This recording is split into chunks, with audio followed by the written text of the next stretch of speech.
The observation deck smelled like burnt circuits and fear. David Harris pressed his forehead against the viewing window and watched the planet below rotate slowly. Ragnar looked peaceful from orbit, all green forests and blue rivers. The sensors told a different story. Every square kilometer down, there hosted something that could kill a person in seconds. Behind him, 12 alien scientists argued in 6 different languages. The translation device in his ear turned it all into a headache. "We need a volunteer," Dr. Sector announced for the 3rd time. The Quillen scientist resembled a praying mantis that someone had stretched to 8 feet tall. His compound eyes glittered with what David had learned to recognize as contempt. Someone must go down and make contact with the Ravagers. Nobody moved. A Krell security officer examined her 4 arms like they suddenly fascinated her. A gelatinous Folok scientist became very interested in his datapad. Even the usually brave Theran delegates found reasons to look elsewhere. David took a breath and stepped forward. "I will go." The room went silent. Then Dr. Sector laughed. It sounded like glass breaking. "You? A human?" The Quillen's mandibles clicked in amusement. "Your species only recently left your homeworld. You have no experience with true apex predators." "I worked with dangerous animals on Earth for 15 years, David said quietly. "Crocodiles, sharks, venomous snakes. I rehabilitated injured predators and released them back into the wild." "Earth predators." Dr. Sector waved a long arm dismissively. "Children's pets compared to what lives on Ragnar 4. The Ravagers hunt in coordinated packs. They have crystalline armor that deflects energy weapons. They communicate through telepathy. They have never been successfully approached by any galactic species." "Then maybe you're approaching them wrong," David said. The Quillen scientist's head tilted at an angle that would have broken a human neck. "Explain." "You treat them like problems to be solved with technology. But they are living beings with their own social structures and rules. You need to understand them, not control them." Captain Torvin, a massive Krell with scarred blue skin, stepped forward. His 4 arms crossed over his chest. "The human makes a point, though I doubt he will survive to prove it. 3 of our best scouts went down last month. We found pieces of them scattered across 5 kilometers. Those scouts went armed and aggressive," David pointed out. He had read the mission reports. "They treated the Ravagers like enemies. Apex predators respond to threat displays with violence. And what will you do differently, soft-worlder?" Dr. Sector's tone dripped with mockery. "Offer them flowers and kind words." "I will show them respect," David answered. "I will observe their behavior. I will let them decide if I am worthy of their trust." The Quillen scientist turned to his colleagues. "This is foolishness. But if the human wants to die proving his primitive theories, who are we to stop him?" He looked back at David. "You have 1 week. If you survive even 1 day, I will be surprised." 6 hours later, David sat in the drop pod and checked his equipment one final time. He had refused most of the weapons they offered. Just a small plasma pistol for emergencies and a survival knife. The rest of his pack contained medical supplies, food rations, and basic camping gear.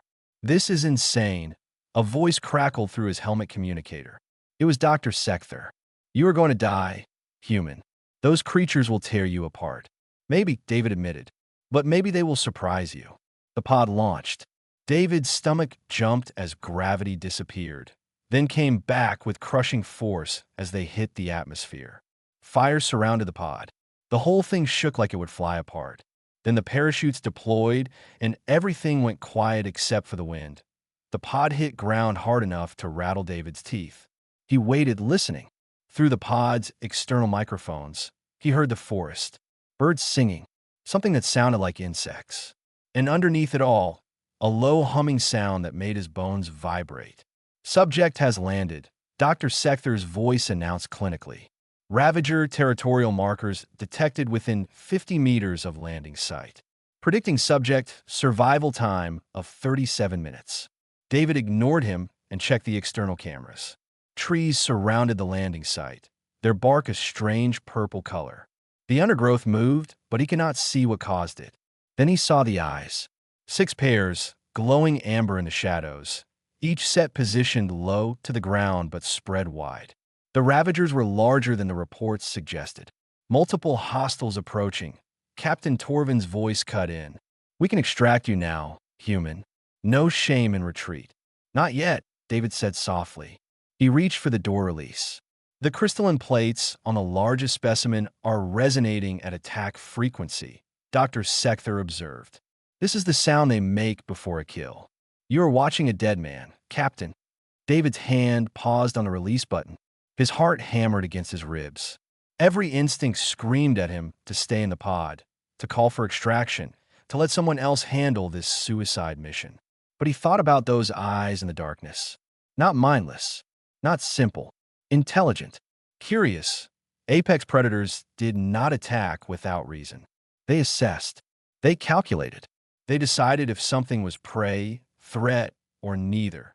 David had to show them he was neither. He opened the door and stepped out into the alien forest. The humming sound grew louder. The largest Ravager emerged from the undergrowth, and David's breath caught. The creature stood as tall as a horse, but built like a bear, if bears had 6 legs and armor made of crystal. Its plates caught the sunlight and threw rainbow patterns across the ground. The head was broad and intelligent, with those amber eyes fixed on David with absolute focus. "Subject is exiting the pod," Dr. Sekther narrated. "This is unprecedented stupidity." David took 3 slow steps forward, then stopped. He kept his hands visible and empty. The Ravager tilted its massive head, studying him. Behind it, 5 more emerged from the forest. A pack. A family. David slowly sat down cross-legged on the ground. The move surprised the Ravagers.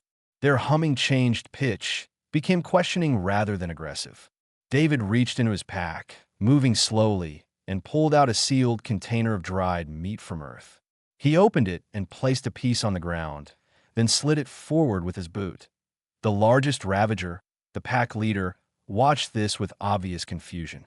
"What is the human doing?" Captain Torvin asked. "Being a fool," Dr. Sekther replied. But his voice had lost some of its certainty. David sat perfectly still and waited. The pack leader approached, step by careful step.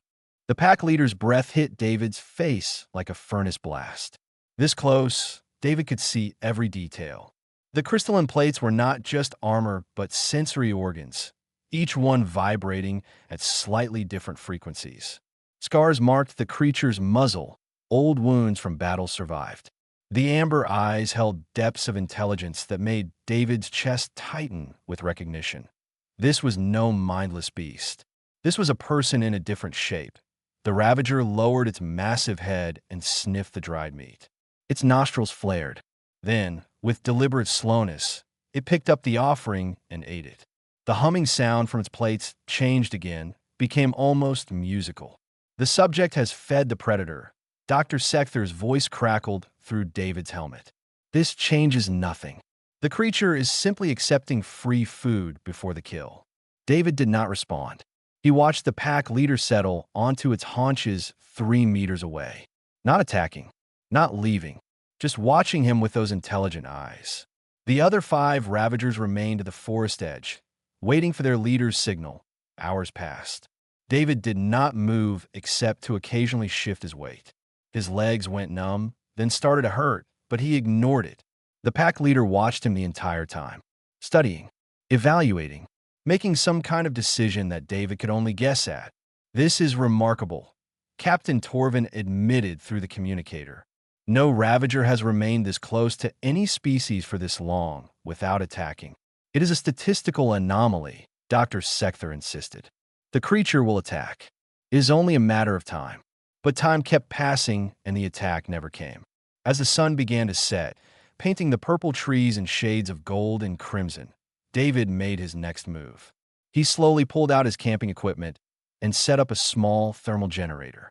The device would keep him warm through the night and provide enough light to see by. The Ravagers tensed when he moved but did not attack. The pack leader's head followed every motion. When David activated the generator, creating a small circle of warmth and soft light, the humming changed yet again. This time it sounded curious. "I'm going to speak now," David said quietly, both to himself and the creature before him. I did not expect you to understand my words, but I think you will understand my tone.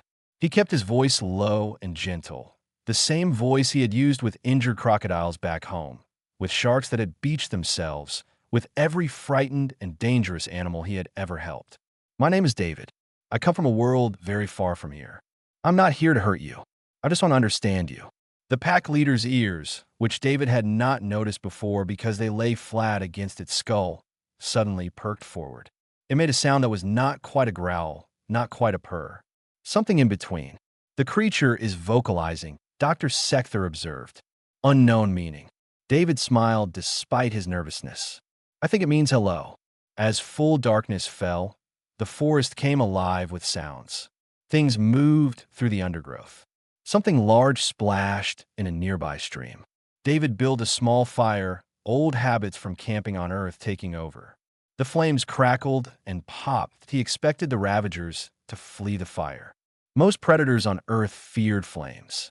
Instead, the pack leader stood and walked closer. It circled the fire twice, examining it from every angle, then deliberately lay down between the fire and David. Did that creature just position itself to protect the human? Captain Torvin's voice held genuine surprise. David felt his eyes sting with sudden emotion. Yes, that was exactly what had happened. Somehow, in the span of a few hours, this apex predator had decided David was worth protecting. One by one. The other 5 ravagers emerged from the forest and formed a loose circle around David and their leader. They did not threaten. They did not crowd. They simply took up positions around the camp like guards on duty. This is impossible, Dr. Sekther muttered. The ravagers do not behave this way. They do not accept outsiders into their packs. Maybe they never had a reason to before, David suggested. He lay down on a sleeping mat, exhausted but too excited to actually sleep. The pack leader, which David had started thinking of as Titan because of its immense size, shifted slightly closer. David fell asleep to the sound of 6 ravagers humming their strange crystalline song, and for the first time since landing on Ragnar 4, he felt safe that he woke to screaming. Not human screaming. Something else. Something that made his blood freeze and his instincts scream at him to run. David sat up fast, heart hammering. The fire had burned low, just glowing embers now. The sky above was still dark, but lightning flickered in the distance, except it was not lightning. It was something flying. 3 somethings, each with a wingspan that blotted out the stars. Skyders. Captain Torvin's voice cut through the panic in David's head. 3 adults. They are entering Ravager territory. This never happens unless they are hunting Ravagers. The Ravagers were already moving. Titan surged to his feet and roared, a sound that David felt in his bones rather than heard. The crystalline plates on his body blazed with light, turning him into a living beacon. The other 5 Ravagers responded with their own roars and formed a tight defensive circle around David. They were protecting him.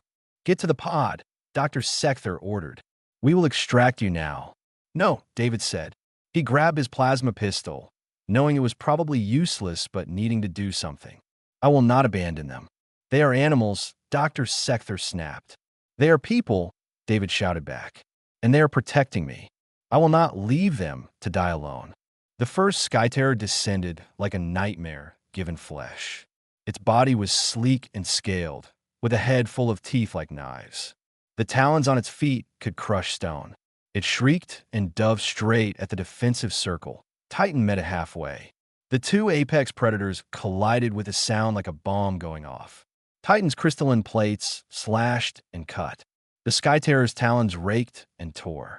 They crashed to the ground in a tangle of fury and violence. The other 2 Sky Terrors split up, attacking from different angles. The Ravager pack moved like they were one creature with 6 bodies, positioning themselves to cover every approach. David found himself in the center of a living fortress, watching in awe as the predators fought. One Ravager, smaller and faster than the others, darted forward and slashed at a Sky Terror's wing. The flying predator screamed and tried to grab her, but she was already gone, dancing back to the defensive line. The Sky Terror followed, enraged, which proved to be a mistake. 2 other Ravagers hit it from the sides simultaneously, but but the smaller Ravager, the fast one, had taken a hit. David saw blood, dark against her crystalline plates. She stumbled. David did not think. He ran. Plasma pistol in one hand, medical kit in the other, he sprinted to the injured Ravager. Behind him, he heard Dr. Sekther and Captain Torvin both shouting, but their words did not matter. The injured Ravager saw him coming and made a sound that might have been a warning. David dropped to his knees beside her and started checking the wound. Deep cuts along her side, between the plates where the armor did not cover. Bad, but not fatal if treated quickly. The Ravager froze as David pressed sterile bandages against her wounds. She could have killed him with one swipe of her claws. Instead, she held perfectly still and watched him with those intelligent amber eyes. David worked quickly, cleaning the cuts and sealing them with medical adhesive from his kit. "You're going to be fine," he murmured, knowing she could not understand, but hoping his tone conveyed his meaning. "I promise." Above them, Titan finished his battle with the first Skyterror. The flying predator retreated, bleeding and broken. Titan's roar of victory shook the air. The other two Skyterrors, seeing their companion defeated and the Ravager pack still strong, shrieked their frustration and took flight. They disappeared into the dark sky. Silence fell over the clearing. David finished bandaging the injured Ravager and sat back. His hands shook now that the danger had passed. The Ravager looked at her wounds, then at David. She made a low sound, almost like a purr, and gently bumped her head against his shoulder. Titan approached slowly. Blood dripped from several wounds on his body, but he moved like they did not bother him. He stopped in front of David and the injured Ravager. For a long moment, the pack leader simply stared at David. Then Titan did something that made everyone watching from orbit gasp. He lowered his massive head and made a deep rumbling sound that came from somewhere in his chest. The other Ravagers immediately responded, their crystalline plates glowing in unison. "What are they doing?" Captain Torvin asked, his voice hushed. David felt something change in the air. A pressure that was not quite physical. A presence that touched his mind like warm fingers. He gasped and nearly fell backward. Images flooded his thoughts. Not words, but concepts. Belonging. Pack. Family. Acceptance. The telepathic field just expanded, Dr. Sekther said, and for the first time, he sounded awed rather than contemptuous. It is including the human. They're bringing him into their pack bond. Titan raised his head and looked directly at David. Those amber eyes held understanding and something that looked remarkably like respect. The big Ravager turned and walked into the forest. After a moment, he returned dragging something large.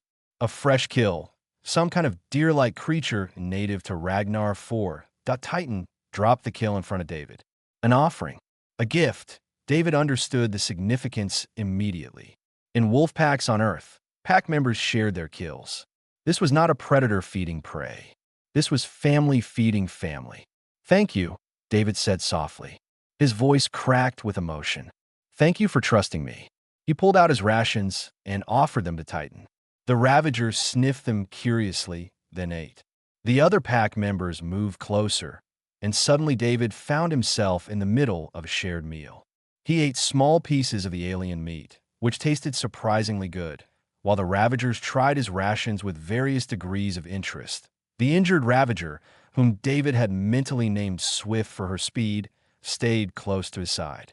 She watched him eat and mimicked his movements, like a student learning from a teacher. "I cannot believe what I am witnessing," Dr. Sekther admitted. In all recorded galactic history, no apex predator species has ever voluntarily included an alien in their pack structure. Perhaps, Captain Torvin said thoughtfully, "We have been looking at apex predators the wrong way. We assumed their strength made them solitary. But maybe their strength allows them to be selective about who they trust." David spent the next 3 days living with the pack. He learned their rhythms and patterns. They hunted at dawn and dusk. During the day, they rested in a cave system that stayed cool even in the heat. At night, they patrolled their territory, marking boundaries and checking for intruders. Swift became his constant companion. She showed him which plants were safe to touch and which would burn his skin. She taught him through patient demonstration, how to move quietly through the forest. When he stumbled over roots or stepped on noisy branches, she would pause and wait for him to figure out what he did wrong. Titan watched these lessons with approval. The pack leader spent most of his time with David now, sometimes just sitting nearby while David recorded observations or ate his meals. Occasionally, Titan would rest his huge head on David's lap and close his eyes, trusting David completely. On the seventh day, something changed. David woke to find all 6 Ravagers sitting in a circle around him. Their crystalline plates glowed with synchronized light, pulsing in rhythm. The telepathic pressure in the air felt stronger than ever. Titan approached and stopped directly in front of David. The pack leader extended one massive leg forward and lowered his head in what looked unmistakably like a bow. Then Titan raised his head and pressed his forehead against David's chest, right over his heart. The world exploded into light and sensation. David cried out as the telepathic bond slammed into his mind with full force. It was not gentle like before. This was complete connection. He felt the pack's emotions as clearly as his own. Their loyalty, their curiosity, their fierce protective instincts. He saw through their eyes, felt their memories, understood their language in a way that transcended words. And beneath it all, he felt their choice. They had chosen him, not as a master who commanded, but as a leader who served, as someone worthy of their trust and loyalty.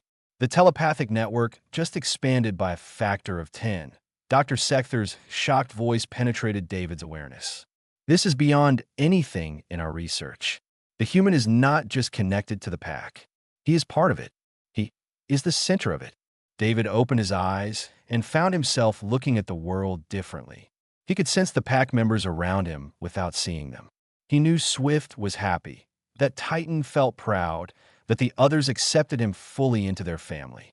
First among walkers, he whispered, the words coming from the bond itself. That is what you call me. Titan rumbled agreement. Through the bond, David understood. It was an old title from Ravager mythology, a legendary figure who would bridge the gap between the pack and other species. Someone who understood the law of the hunt, the sanctity of family, and the responsibility of strength. I accept, David said formally. I will honor this bond. I will protect the pack as you protect me.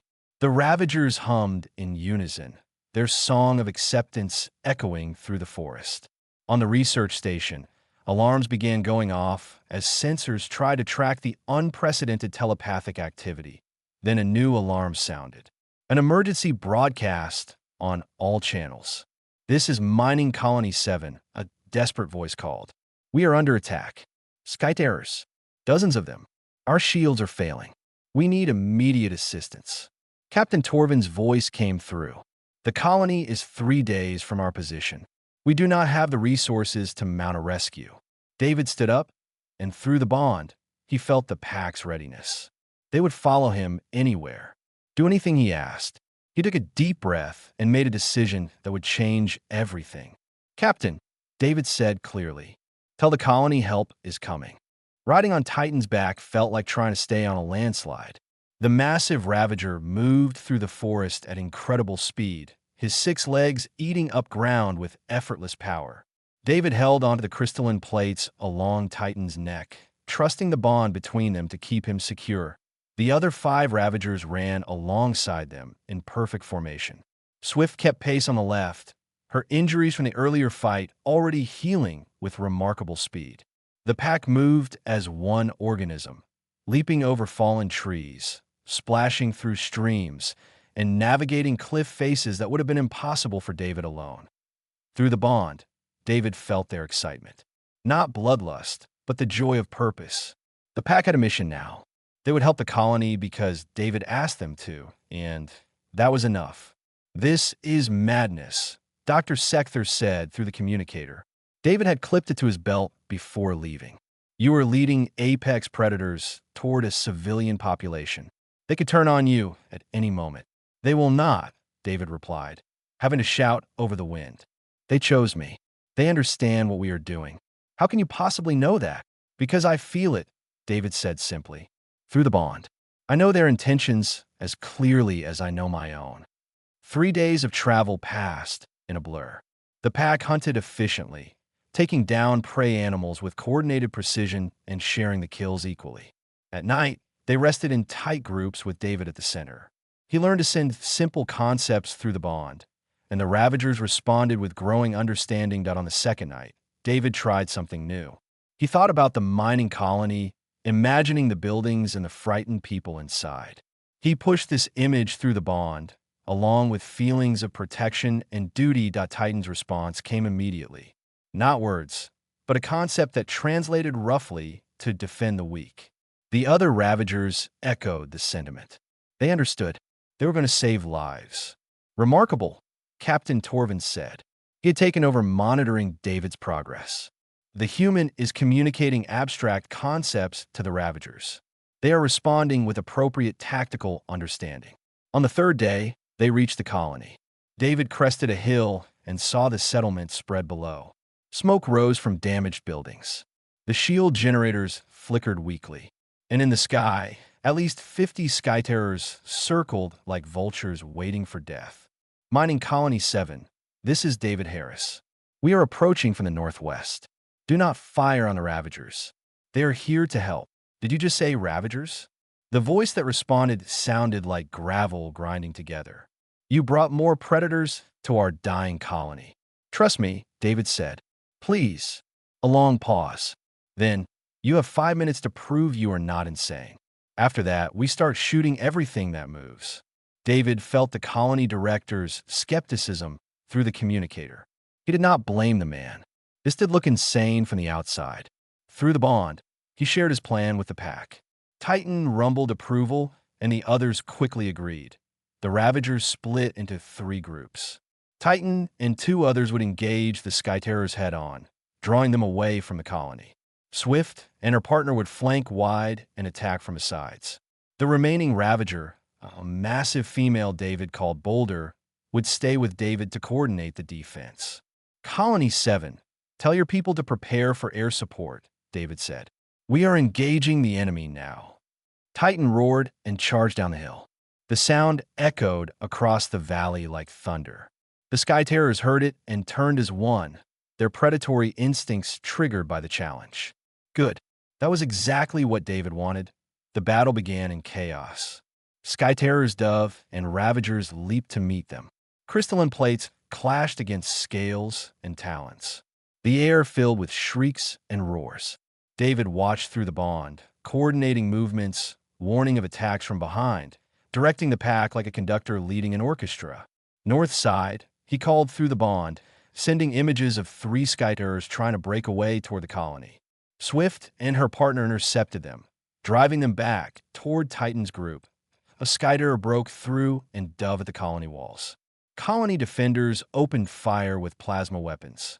The creature took hits, but kept coming. David sent an urgent pulse through the bond. Boulder moved like lightning. She jumped impossibly high and caught the Skyterror in mid-dive. They crashed to the ground together, rolling in a tangle of fury. Boulder's powerful jaws closed on the Skyterror's wing. The flying predator screamed and tried to escape, but Boulder held on grimly. David ran to help, plasma pistol ready. He fired at the Skyterror's head, careful to avoid hitting Boulder. The Skyterror finally went limp. Boulder released it and shook herself like a wet dog. Did that creature just save our wall? The colony director's voice had changed from skepticism to amazement.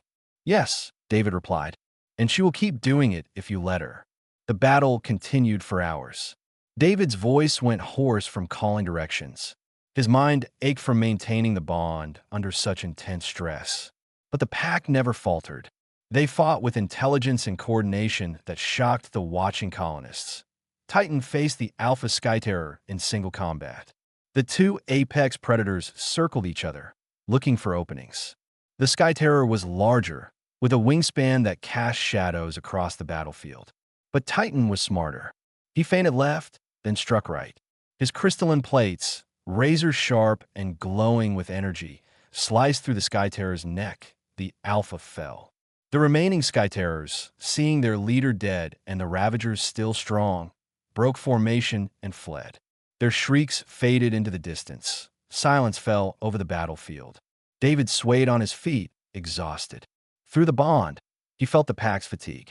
They had injuries, some serious, but they had won. The colony gates opened. The director walked out slowly, staring at the Ravagers with wide eyes. He was a Krell, like Captain Torvin, but older and heavily scarred. His name badge read, Boss Heron. I have seen many things in 60 years of mining, Heron said quietly. But I have never seen anything like this. You commanded those creatures like soldiers. They fought to protect people they do not even know.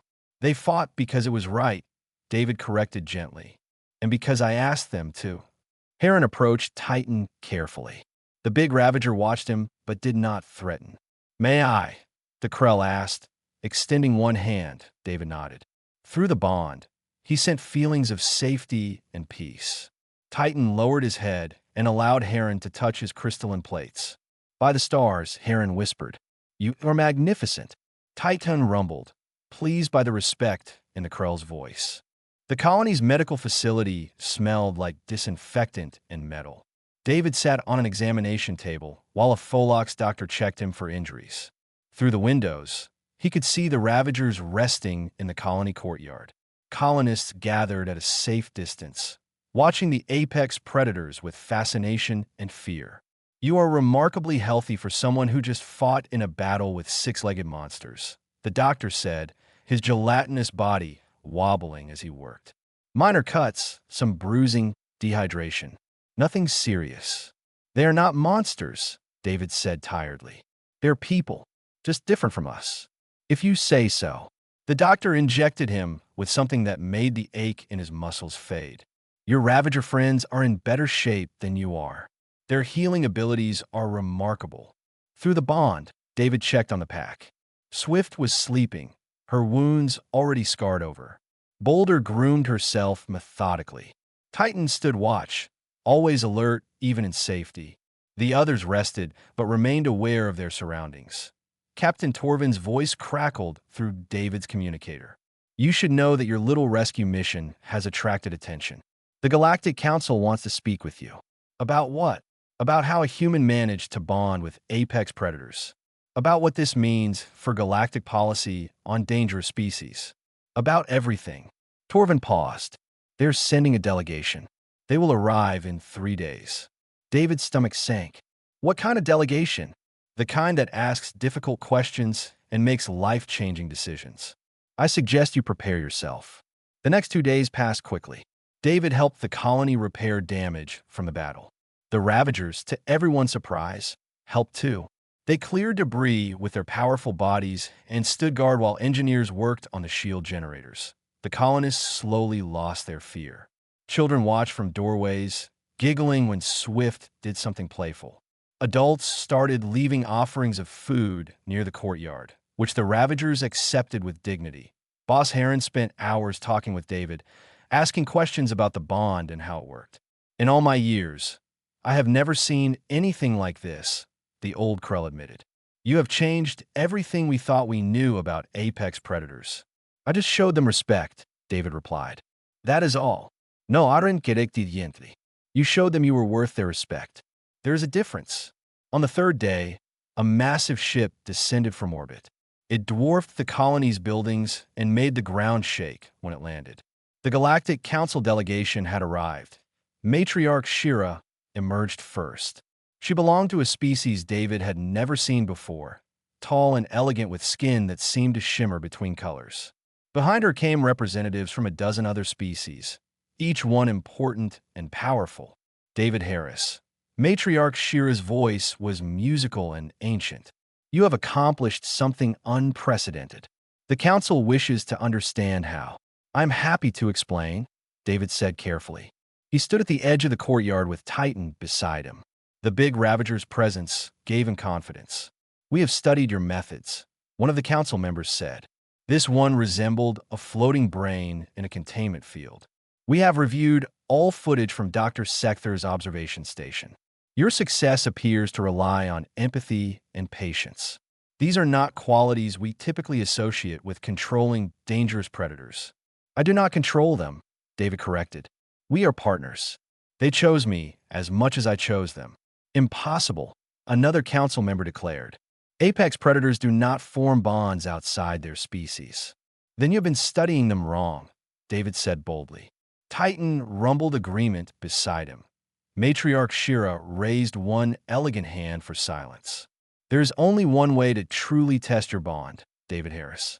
The Council maintains a facility where we keep the most dangerous predator species in known space.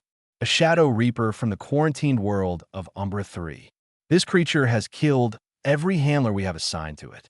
If you can bond with it as you have bonded with these Ravagers, we will grant your Ravagers full sapient rights and recognize your methods as legitimate. David felt his blood run cold. Through the bond, he sensed Titan's concern. And if I fail, then the Ravagers return to being research subjects, Matriarch Shira said simply. And we conclude that your success here was merely an anomaly. That is not fair, David protested. The Ravagers have proven they are intelligent and capable of complex cooperation. Nevertheless, this is our offer. You have one chance to prove that your bond extends beyond these specific creatures. One chance to show that humans possess a unique ability to connect with apex predators. She looked at him with eyes that held millennia of wisdom. Do you accept? David looked at Titan. Through the bond, he felt the pack's support. They believed in him. They would stand with him no matter what he decided. But this was not about him. This was about securing freedom and recognition for all apex predators across the galaxy. I accept, he said quietly. When do we leave? Immediately. Matriarch Shira gestured toward her ship. The Shadow Reaper facility is 3 days away. I suggest you use that time to prepare yourself.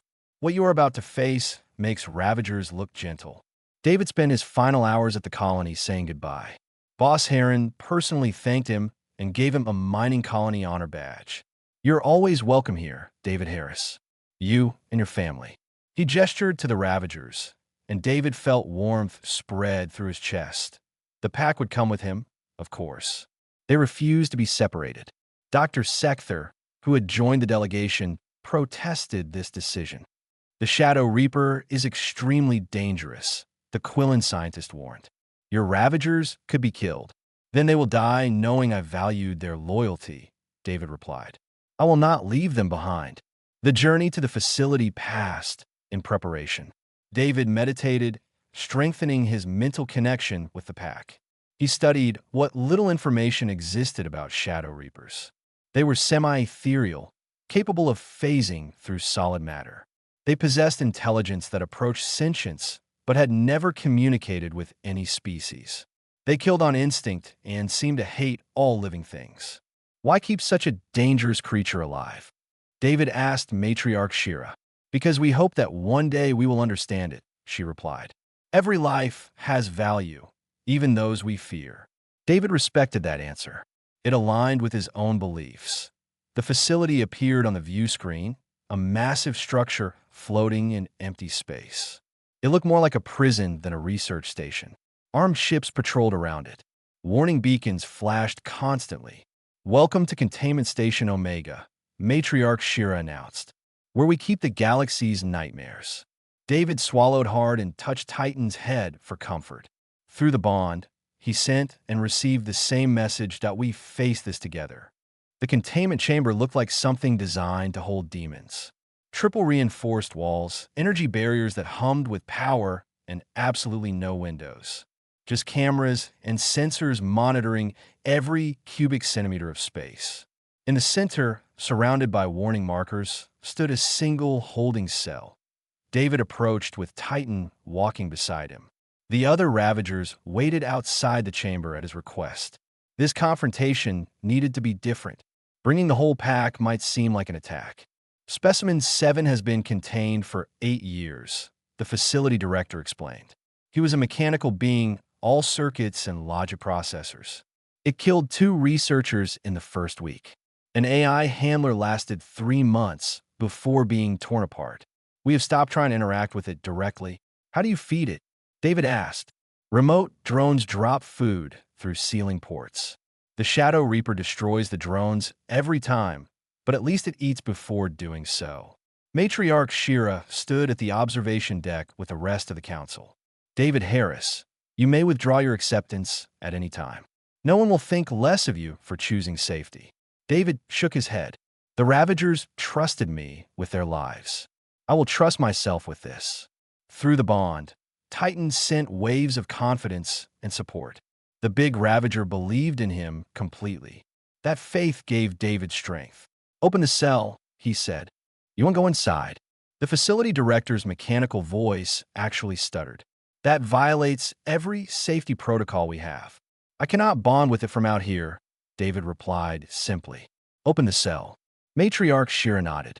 Do as he asks. The energy barriers dropped with a sound like breaking glass. The cell door slid open silently. David took a deep breath and walked inside. Behind him, the door sealed shut with terrible finality. The chamber was dark. David's eyes adjusted slowly.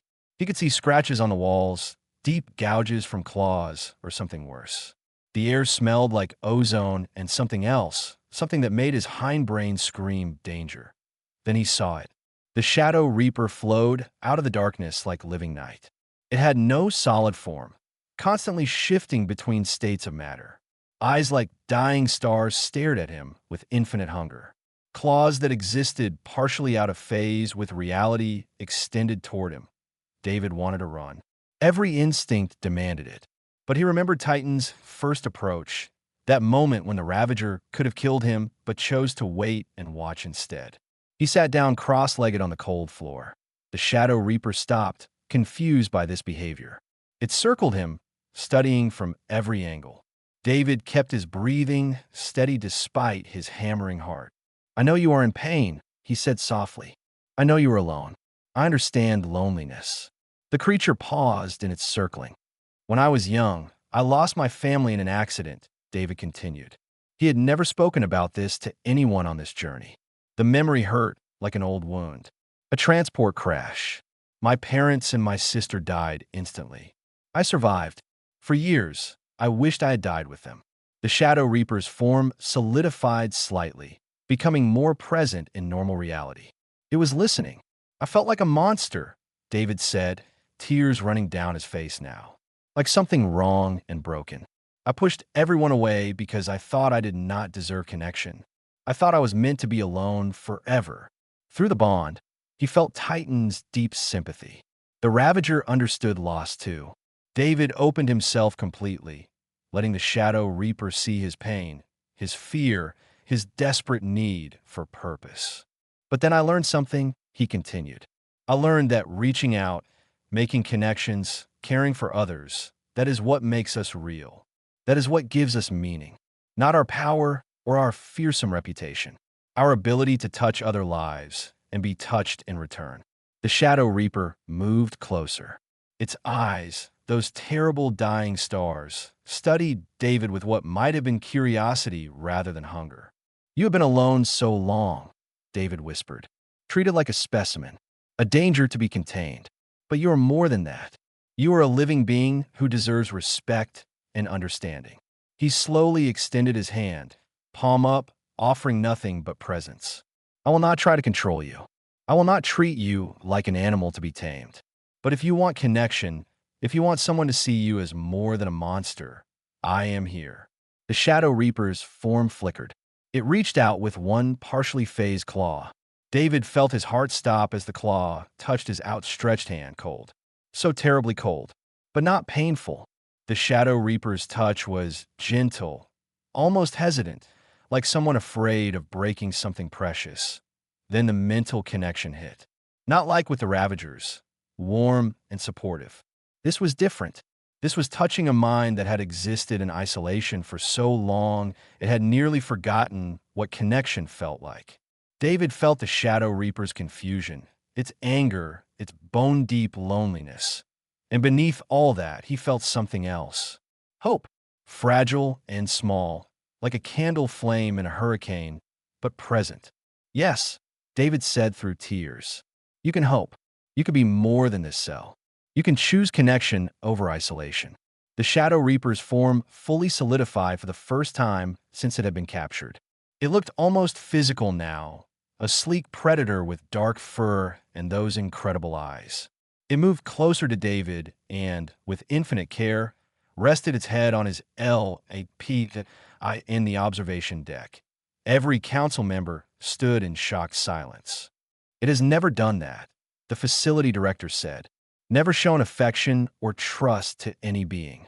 Matriarch Shira stepped forward to the viewing window. The bond is not complete like with the Ravagers, but it is real. The human has reached something we thought unreachable. David sat with the Shadow Reaper for hours. He did not try to bond it as he had bonded with the Ravagers. This creature needed something different. It needed acceptance without expectation. So David simply existed with it, sharing space and presence, until the Shadow Reaper finally fell into peaceful sleep for the first time in years. When David finally left the chamber, he found the entire council waiting. Matriarch Shira approached and bowed deeply, a gesture of immense respect from one so ancient and powerful. You have proven your point, David Harris. Humans possess a gift we did not recognize. The ability to find common ground with minds very different from your own. The ability to offer understanding instead of fear. What happens now?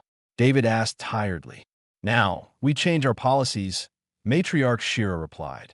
The Ravagers will receive provisional sapient status with you as their cultural liaison. We will reassess every apex predator species in our databases for possible intelligence. And you'll be offered a position as the galaxy's first apex relations specialist and the Shadow Reaper. David looked back at the containment chamber. We will improve its living conditions and assign caretakers trained in your methods. Perhaps, in time, it will choose to leave this place. But that will be its decision, not ours. David returned to Ragnar 3 weeks later. The research station had been converted into a cultural exchange center. Ravagers and scientists work side by side now, learning from each other. Dr. Sekther, humbled by everything he had witnessed, had requested to study under David's guidance. David stood in the forest clearing where he had first met Titan. The big Ravager lay beside him, content and peaceful.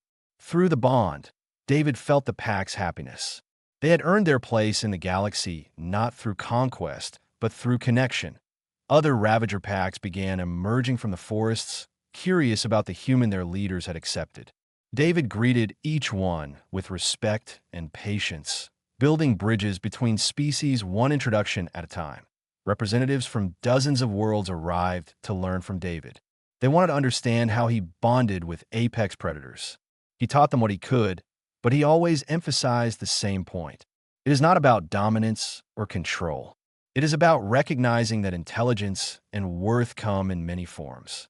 It is about having the courage to reach out, even when afraid, and the wisdom to listen to what you find. As the sun set over Ragnar 4, painting the purple trees in gold and crimson, David sat with his pack and watched new friendships form. The galaxy had doubted humans. They had called them soft and inexperienced. But the apex creatures knew better. They recognized in humans something rare and valuable. The strength to show compassion, the wisdom to choose understanding, and the courage to connect across impossible divides.